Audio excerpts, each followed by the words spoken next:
Vi siete mai chiesti cosa si nasconde dietro gli angoli più insospettabili, anche qui in Sardegna? Proprio a Cagliari, nel cuore del quartiere San Michele, è stata smantellata una maxi rete di spaccio di stupefacenti. E la cosa che più colpisce e ci lascia senza parole è il coinvolgimento di chi dovrebbe essere protetto. I bambini, usati come veri e propri corrieri della droga. La Polizia di Stato ha messo le mani su un uomo di 36 anni, calaritano, che era a capo di questo giro. E qui c'è un dettaglio che ci fa riflettere.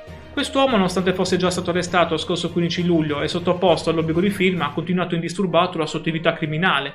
Ha semplicemente cambiato zona e, udite udite, si è avvalso della collaborazione di giovanissimi. Parliamo di 3 minorenni già denunciati, 2 diciassettenni e un sedicenne. Ma, ed è qui che la notizia diventa ancora più grave, gli inquirenti stanno indagando sul possibile coinvolgimento di altri giovanissimi, alcuni dei quali neanche 14enni, e si parla persino di bambini di 10 e 11 anni. Riuscite a immaginare l'innocenza di questa età usata per un crimine così sporco?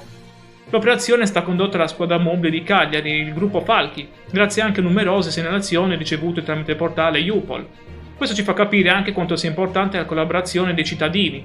In soli 2 giorni di appostamenti e osservazioni, gli agenti hanno documentato oltre 100 singole gestioni di droga, un volume d'affari impressionante e allo stesso tempo inquietante, considerando le persone coinvolte. Durante i controlli sono stati sequestrati 15 grammi di cocaina, 18 grammi di hashish e 400 euro in contanti, ritenuti ovviamente il provento di questa attività illecita.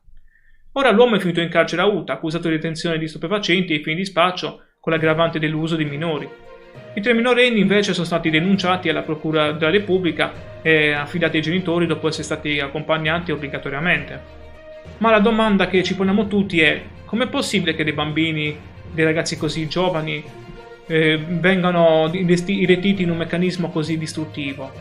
È un campanello d'allarme fortissimo per la nostra comunità e io credo che dovremmo riflettere su cosa possiamo fare per proteggere i più vulnerabili e spezzare questa catena. Qual è la vostra opinione su questa vicenda? Cosa credete si possa fare per impedire che questi ragazzi finiscano in questi giri?